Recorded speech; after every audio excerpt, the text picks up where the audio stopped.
BJP senior నాయకుడు MLC Somu Veerraju గారికి వయసుతో పాటు మైండ్ కూడా పోయినట్లుంది.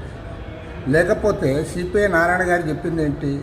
టెర్రరిజాన్ని అంతం చేయాలి, అందరూ కలిసికట్టుగా దీన్ని పోరాడాలి, ముక్తకంఠంతో దీన్ని ఖండించాలి, తుదముట్టించాలి. ఒక భారతదేశమే కాదు, ప్రపంచవ్యాప్తంగా అన్ని దేశాలు కూడా ఇందులో కీలక పాత్ర పోషించాలని చెప్పి ఆయన చెప్పాడు. ఆ సందర్భంలో యుద్ధము అనివార్యమైతే యుద్ధం చేయాలి తప్ప యుద్ధం అవసరం లేదని ఎవరైనా ప్రజలు కూడా అదే కోరుకుంటారు.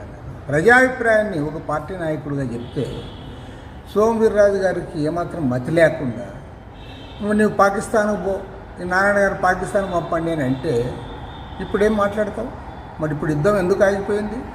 ఇవాళ అమెరికా అధ్యక్షుడు ట్రంప్ చెప్తే అటు పాకిస్తాన్ గవర్నమెంట్ ఇండియన్ గవర్నమెంట్ కాదు డిసైడ్ చేసింది. అమెరికా అధ్యక్షుడు ట్రంప్ చెప్తే మీరందరూ కూడా యుద్ధాన్ని మానేశారు. మరి నీ ముఖం ఎక్కడ పెట్టుకుంటావని నేను అడుగుతాను. కాబట్టి నీవు ఆ ఎమ్మెల్సీ పదవి మానేసి నీవు కూడా పోయి అమెరికాలో ట్రంప్ వెంట తిరుగు. ఎందుకంటే మీకు ట్రంపే మీ గురువు. ట్రంప్ చెప్పింది మీరు వింటారు. కాబట్టి ట్రంప్ చెప్పినట్లు వినేవాళ్ళు ఇక్కడ ఎందుకు? మీరు పోయి అమెరికాలో ఉండండి. స్పష్టంగా చెప్తా ఉన్నాం, ఇవాళ భారతదేశ సార్వభౌమాధికారాన్ని లేదా భారతదేశ ప్రజల విచక్షణను, వారి మనోభావాలను మీరు పణంగా పెట్టి ఒక్క దెబ్బతో ట్రంప్ చెప్పింది మీరు విన్నారు. కాబట్టి మీలాంటి వాళ్ళకి ఖచ్చితంగా అమెరికానే మీ గురువు. ట్రంప్ వెంట తిరుగు. మీరు శాసన మండలి పదవికి రాజీనామా చేసి ట్రంప్తో